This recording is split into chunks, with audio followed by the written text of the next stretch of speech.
that whole concept for me was difficult at the beginning, because when you read, the first time I read it was in Spanish, right? And it goes something along the lines like, una verdad universalmente aceptada es, blah, blah, blah, right? Universally accepted truth, etc. And when you read that in the 90s in El Salvador, which is where I come from, you're like, that makes no sense. There are other things that are of more concern. It's the wellness being of your family, finding food, finding safety, having secure finances, and access to health. And then now that I'm older, I can see, well, in those times, for this particular class or type of women, this was the way they would achieve that safety, that security. Throughout life, we meet others who have insights and experiences quite unlike our own. The great ideas of classical works resonate differently with them. Often these treasures of mind and heart go unshared, reserved from others in the course of daily life. But what if we took the time to have those conversations, to sit down and recall those thoughts, those impressions upon us that moved us along our path? Why then, we would no longer be alone, and at least for one shimmering moment, someone else could see the world through our eyes. I give you the Confederal Reserve. Welcome to the Confederal Reserve, presented by BetterPears. I am your host, Dr. Jason Fugikawa. The Confederal Reserve is a show that connects old friends, that is, Confederates, to discuss the ideas and classical works that have shaped their lives and worldviews. Before we get going, I will invite you to like this episode, subscribe to the BetterPears channel if you have not already, and click the bell icon to receive notifications so that you will remain the first to know of future interviews and podcast episodes. If you would like to support the work of BetterPears with your Federal Reserve notes and receive fractional gold in the mail each month, please follow the link in the description to our crowdfunding program, BetterPears Leaves. Now then, the structure of the show is our gimmick we want you to mimic. Our guest for the episode will offer a classical work of particular import to his or her life. What ensues is a conversation that uncovers insights and offers new perspectives on old works. It is a conversation between friends, which is the building block of the cultural renaissance that BetterPears seeks to foster. Our guest today is Lilly Bermudez-Wilkins. Lilly is a higher education administrator in student life and has studied and worked with me in the past at Ave Maria University, St. Gregory's University, and the Blessed Stanley Rother Institute in Oklahoma City. It is my great pleasure to welcome our guest today on the Confederal Reserve, Lilly Bermudez-Wilkins. Lilly, welcome. Thank you, Jason. It's good to see you. Glad to have you here on the show. We kick it off. We begin right with our question. What is your vintage work and why is it so important? I struggled with that question at first because, being a proud Latina, I wanted to bring a classical work from Latin America. But then I realized in this past couple of years, something that has given me comfort is to get out of my head and go through to a piece of work that just brings me away from my reality. And sometimes that's Agatha Christie, sometimes that's Anne of Green Gables, sometimes this comedic work in Spanish. And I decided that I wanted to talk about Pride and Prejudice because it is one of the furthest things away from my reality, and because I draw a lot of comfort from the familiar text, from the wittiness of the humor, the ladies there, and particularly just because it's easier to get lost in that world. And it serves almost as a palate cleanser between books, heavier books or studies, etc. So that's why I chose Pride and Prejudice. Excellent. So I went to an all-boys Catholic high school, and we did not read any Jane Austen. I didn't stumble upon her until college. I went to a co-ed college. So Pride and Prejudice. Some might say, Jane Austen wrote the same book 8 times. But what? How would you kind of like give us the lay of the land for that particular book, and then we'll kind of go from there. Sure. So first thing to note is that it was written in something called the Regency era in the UK. So the book was published in 1813. So it depicts a very particular time frame, societal norms. And it follows this family, the Bennet family, which you have the patriarch, you have a really interesting mother character, and then 5 daughters. And in those times, women couldn't inherit. I mean, at least this particular family, due to something called the entail, couldn't inherit their father's property. So the property had to go through the nearest male relative, which turns out to be a cousin. So in the story, Jane Austen guides you through what the experience of this family is, financial, social, cultural position in society, and there is at the center of the story a romance. It's very clear that the pursuit of the major goal of some of the people in the novel is to be married, to be wed, to find their love or their companion for life. And sometimes it doesn't go as you would expect in a regular romance novel. And I like that because it portrays, really what how women had to navigate through the constraints of society in those times. So the novel guides you through their experience. It centers in the romance between Elizabeth Bennet, who is the second born of the Bennet family, and this gentleman, this aristocratic person called Mr. Darcy, and how they are so contrary to each other and have this preconceived idea of what the other should be or is according to their place in society, and how little by little, by the bond that they form, or the that started with attraction, with some interest in each other's personalities, becomes the kind of like the catalyst for them seeing themselves beyond their roles in society and more as, oh, I want to participate in the life of this person, and how they go through a considerable amount of social issues, especially regarding to the weight of the family's actions on the life of Elizabeth and Darcy. You don't have to worry about spoilers. The book's like crazy Yeah. old. So yeah, one of the ways, kind of in thinking about this work, like that we approach it at different times in our own lives, and I wonder if that is part of the source of why it kind of lingers in the consciousness of young people differently, or perhaps in a kind of related way as they Mhm. mature. Right.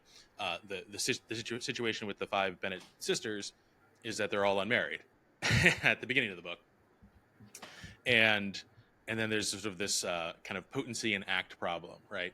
That Mhm. potency is the sort of potential. There's sort of potential for them to marry well, and then once they do marry, they've either married well or not.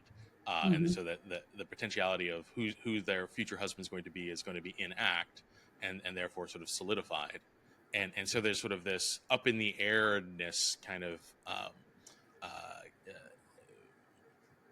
energy to the book, and Mhm. oftentimes when school children are reading this, generally schoolgirls, if you think of when I got into it in my, I was like 19 or something, right? uh and I got into it because it was related to a girl I knew. Anyway, that's kind of what draws guys into this thing, or society Mhm. class. In any case, um, that looking at the up in the air, like the what's going to happen, the intrigue of those relational things, sticks with us in a way differently than after one gets settled down, right? Not only in their career but also in marriage and established in life. I think the book takes on a different perspective for the reader, for kind of revisiting these things.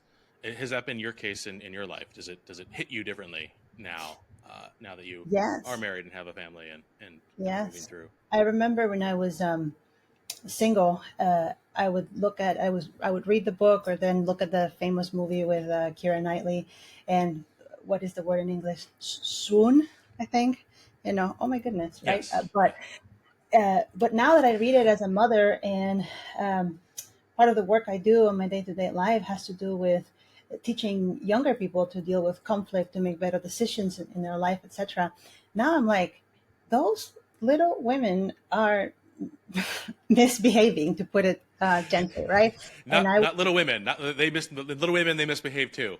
oh yeah, But yeah, you're talking about the minutes. yeah, Okay. yeah. Those girls are wild, The other and five sisters. yeah, Yes. yeah. And what are their parents doing about that, right?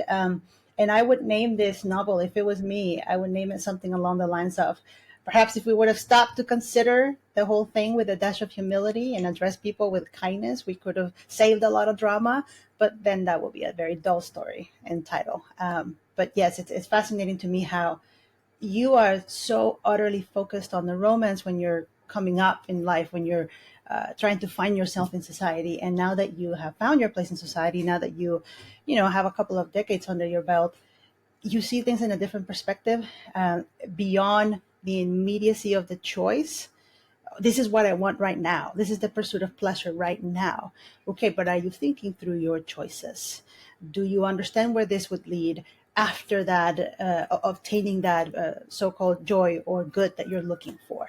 And as somebody who's very, very interested in morality, in fact, that's one of the main things that I teach, and one of the main reasons that I really delved into theology at Ave Maria University. What is and what is not appropriate behavior? Who gets to decide it? Is it society? Is it human nature? Is it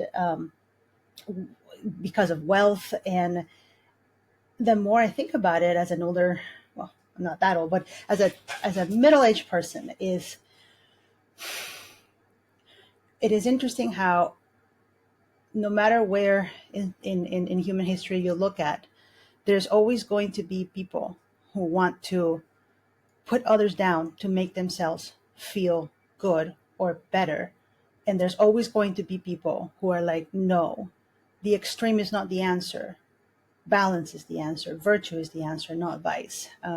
So I appreciate those themes more now as an adult than I did before. Completely. I didn't even notice when I was, I don't know, maybe 20 years old. Hey, these parents are not acting appropriately towards their charge, their children. What is due to their children. They're not being just, right? As Thomas Aquinas puts it, justice is to give to others what is due to them, and especially the younger children did not receive what was due to them in terms of education, guidance, correction. Because their parents were so overly focused on other things. Not that it's bad for parents to have interests. I'm a parent myself. I have my own interests and my hobbies, but I cannot neglect my child because of that.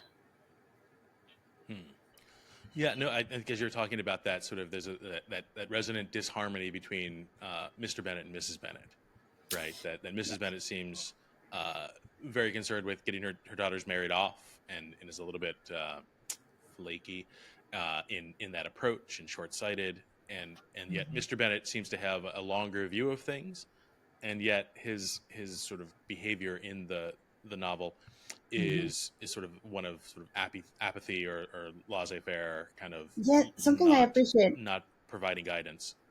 Yeah, something I appreciate is the inner reflection of the characters, and how something that I had never even paid attention before until this past couple of years, when I found this book again, and found comfort in it, is the description of how the parents' relationship was.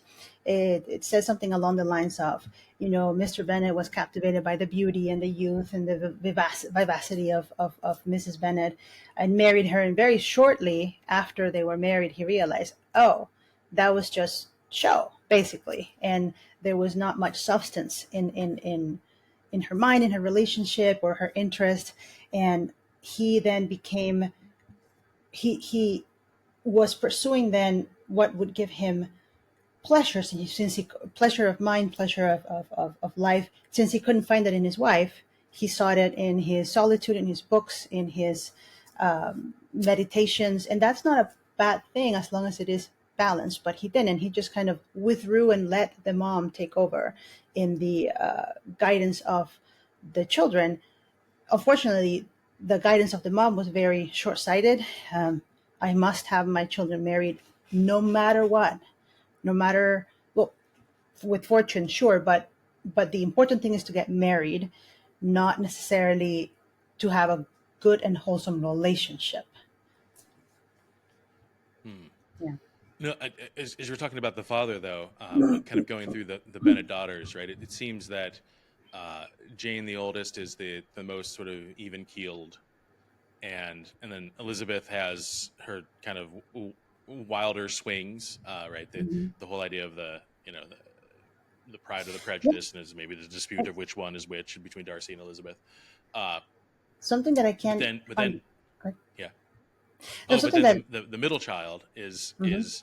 like super serious, right? Yeah, And and taking on more of the Mary. rigidity of the father and what he misses Yeah.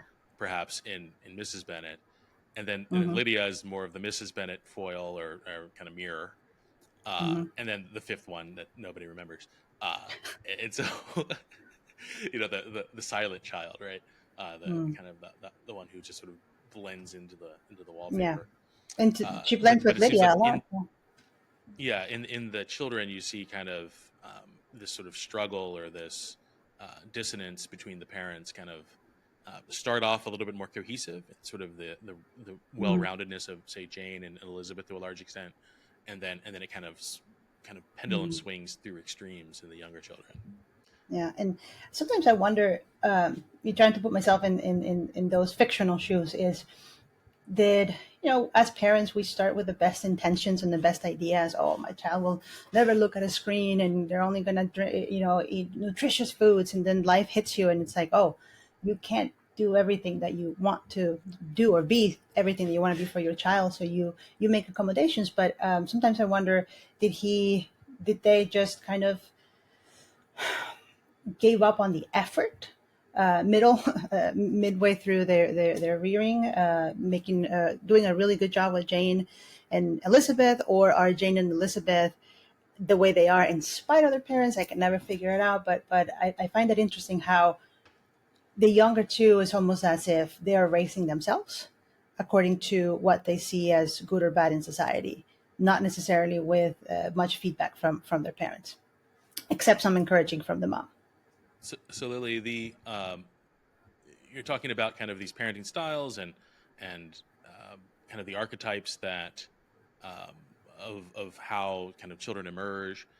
Is there kind of that connection, or do you see in your reflection a connection between sort of the behaviors that people manifest archetypally or not, and kind of what is morally sort of undergirding or the foundation for that expression in their behavior?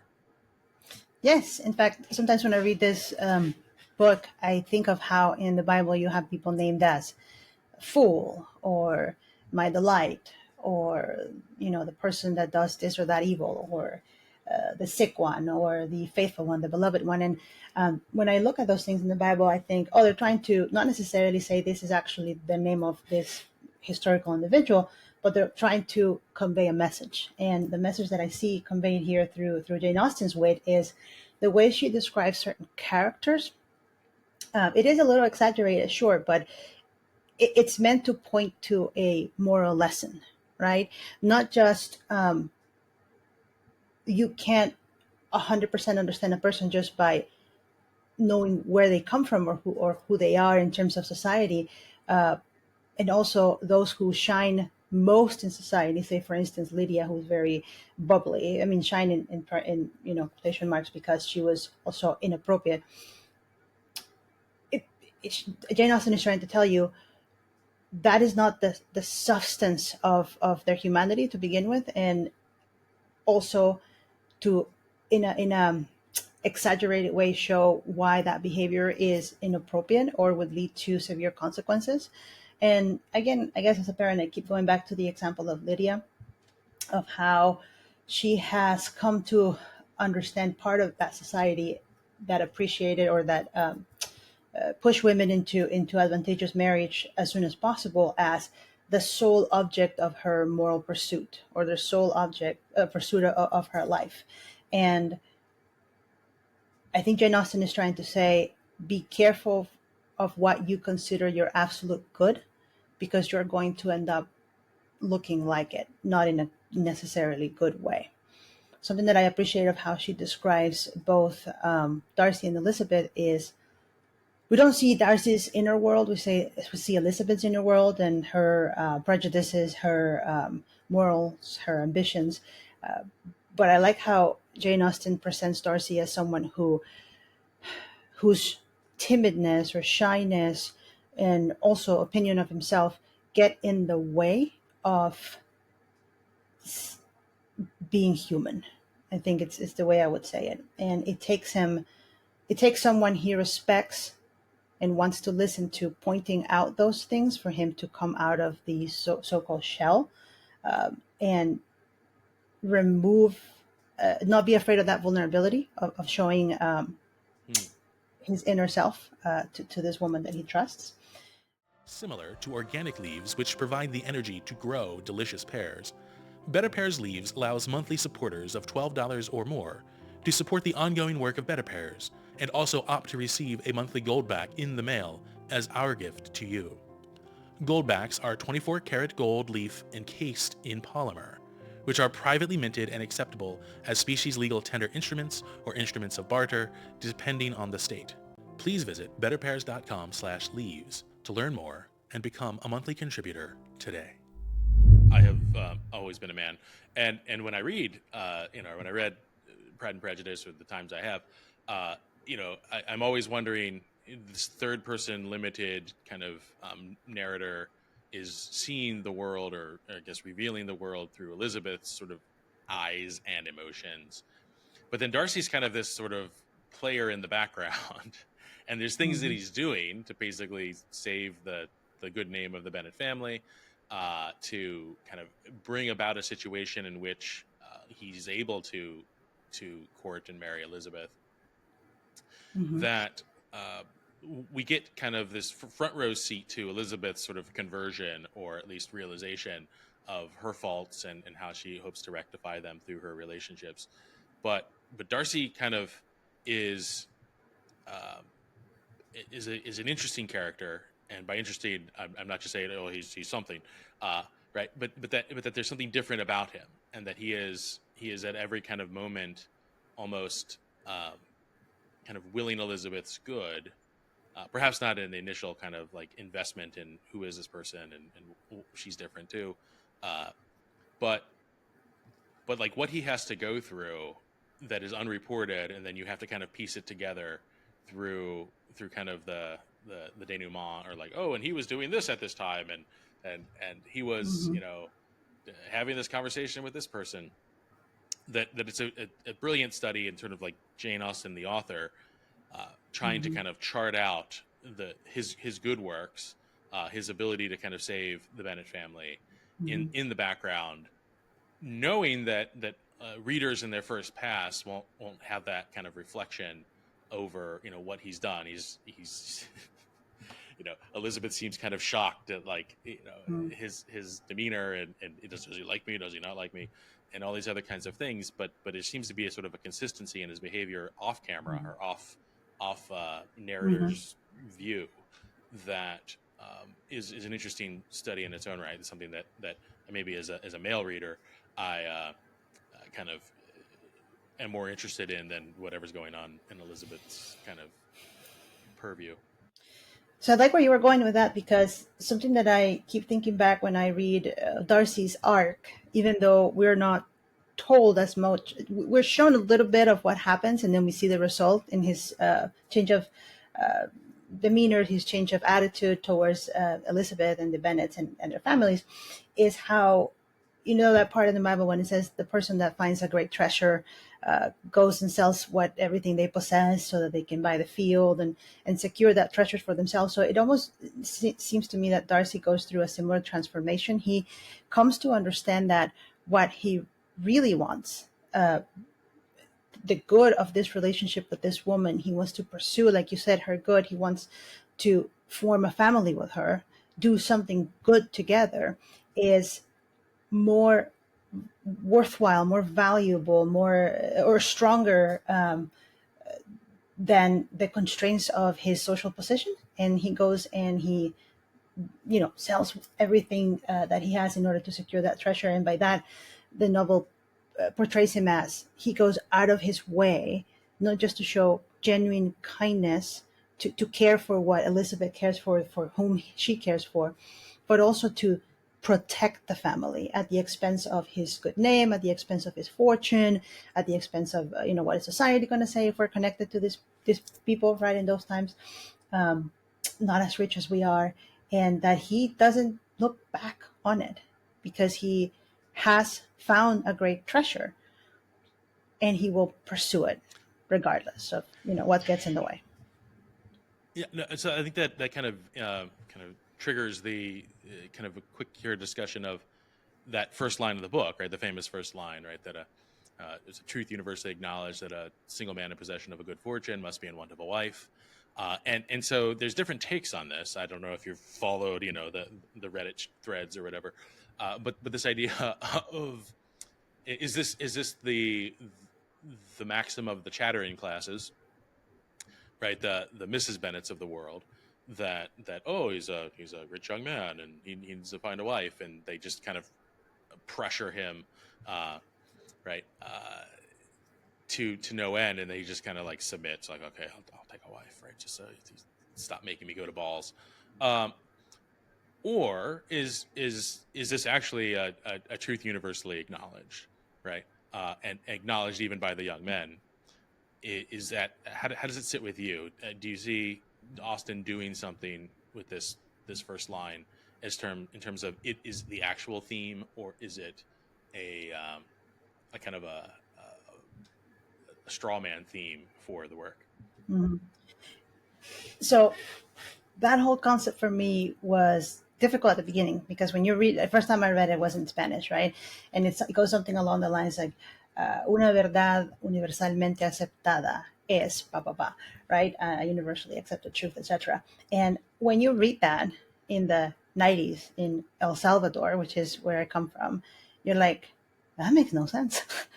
uh, there are other things that are of more concern. It's the wellness being of your family, finding food, finding safety, uh, having secure finances, access to health. And then now that I'm older, I can see, well, in those times for this particular class or type of women, this was the way they would achieve that safety, that security. And now I see how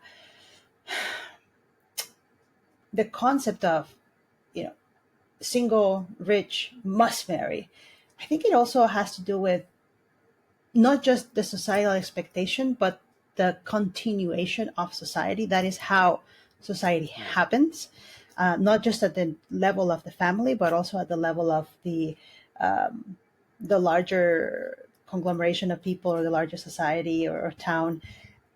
We have to keep on making family happen, if that makes sense. We have to continue to maintain the institutions that give us safety, like the landlord provides for those who are under his care. And that family gets to continue and do that because they have heirs, they have other people that come and take their place and secure that. And these women, sometimes as a, again, proud Latina, I think when I was younger, I was like, I don't need no man. I can do everything. And now that I am married, I'm like, wow, there is a wonderful joy in not just companionship, but also partnership and the progress that we can do together and the good that we can do for society together and individually too, sure. But, we have a son who wouldn't exist if we wouldn't have been together.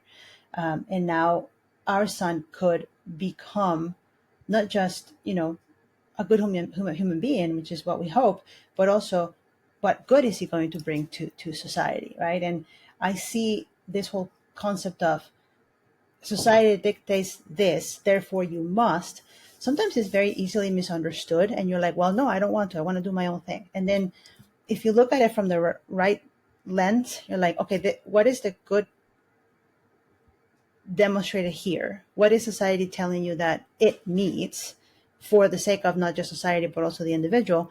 Um, and how can you contribute to it? And sometimes, if there is injustice, our own human reason is going to be, wait a minute, like Elizabeth did mostly, uh, and and real or Lady Lucas too, right? She understands how society works. She works through it. She ends up marrying Mr. Collins. So the point is, I don't think it's a ridiculous concept anymore, as I did when I read it in El Salvador in the 90s. I just see it as, how do we keep this rolling?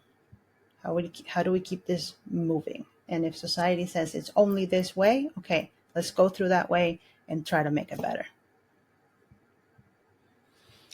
Yeah, no, I had a Dr. Irene Alexander on in episode 3 here of the Confederal Reserve, and she was talking about the theology of the body and that, you know, sexual complementarity, and this idea of sexual complementarity is the idea of kind of the differences between the sexes, but that they complete each other, right? And that that in theology of the body, like that original solitude of man being alone, right, finds kind of community in the complementarity there, right?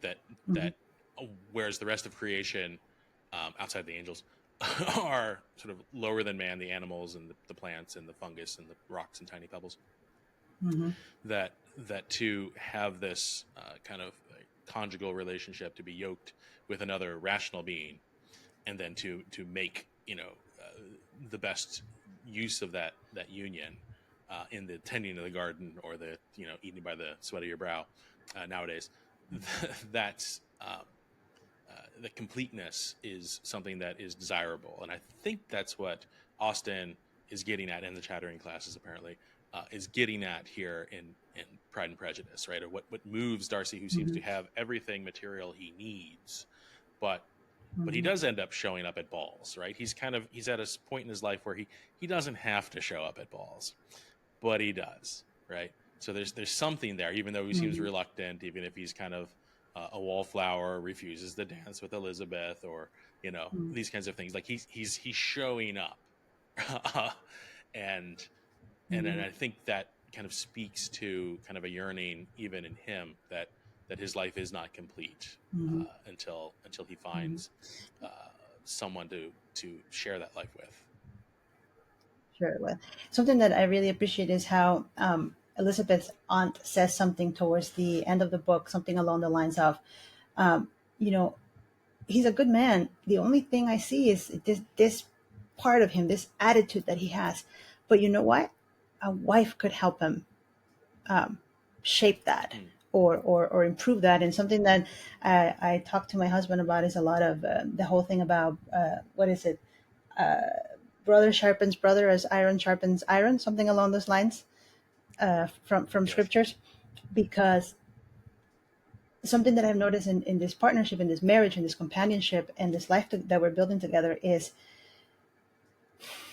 I don't choose to improve on my faults because I mean, at first, because I'm such a good person, I don't think so. But I chose to improve on my faults because of his good, because I could see the negative impact of some of my faults or vices or weaknesses. And I see him and see the same thing happening to him for me. And so we're little by little building each other up. But we needed that um, I have a lot of knives and I like to sharpen them, and you have to use various compounds to do it. And sometimes you notice how when you're sharpening knives, there's parts of the metal that are literally just being taken out or left in the sharpening or stropping surface. And I see that in marriage, in this type of union, unless you're willing to go through that transformation, then the good that is being portrayed as being pursued in this novel, for instance, is not going to happen. It doesn't happen just because you're there. It doesn't happen just because you have the money, you have the status.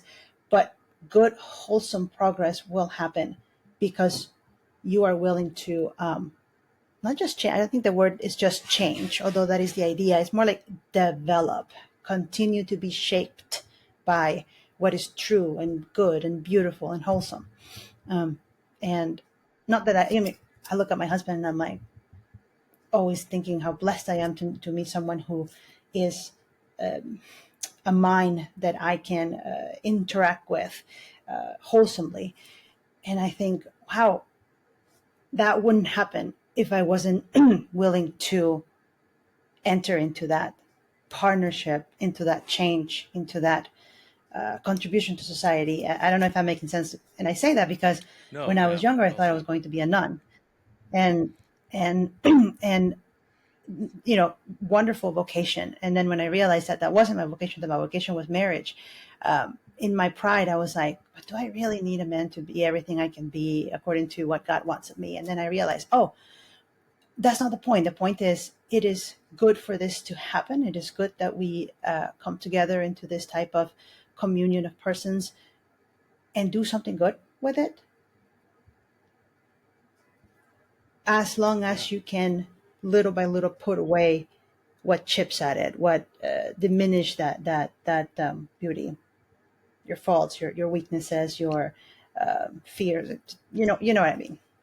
I got a little sentimental when Yeah, I no. think about my family. No, I understand. I understand that very well. This idea of not just being united together, but then working towards uh, kind of your mutual perfections, right? Your mutual um, kind of pilgrimage in this life, not just as brothers and sisters in Christ, but as husband and wife, and that's a more intimate Mm-hmm. kind of, I would say, full contact in the sense of just that the daily life and being able to see what is lacking and what is good, and to appreciate both, but to always seek the good of another, to love them, but and then to enter into what that requires in having difficult conversations and to developing plans of amending those faults and sins and things that are less than the kind of person who can enjoy heaven, right? That's my the best Yes. version of yourself kind of version of the Matthew Kelly trope, to be the kind of person who can enjoy heaven, right? That's the goal, not just to get there, but to be someone who can enjoy being there. But Yeah. but I know you have a hard stop here on time, and we Mm-hmm. thank you for your coming here to be a guest with us. I just want to take a moment to give you some time to share your projects with our audience and to let them know how they can follow your work. Mm-hmm. Something that I am very invested in is teaching at through the Archdiocese of Oklahoma. I get to teach theology, catechetical lessons, and there are programs that are meant to teach you not just the basics of the Catholic faith, but also walk you through the whole catechism, or to dive deeper into this wonderful themes. And I wanted to encourage people to check out the Catechetical Institute, the Blessed Stanley Institute at the Archdiocese, but also not. We don't do this just in English. One of the beautiful things that I get to do is to teach in my native tongue, Spanish, and hopefully leading to a greater participation of the Hispanic community in city. So yeah, I just want to make sure that people keep their eyes open for what the Archdiocese has to share. Wonderful, Lily. Thank you again. It was a pleasure having you on the show today. To our audience, from all of us at the Confederal Reserve and the BetterPears Cultural Empire, thank you for watching. We'll see you next time on the Confederal Reserve. If you enjoyed this video, please like and subscribe. You can click here to watch a recent interview of the Confederal Reserve, or over here to view the playlist of the BetterPears podcast.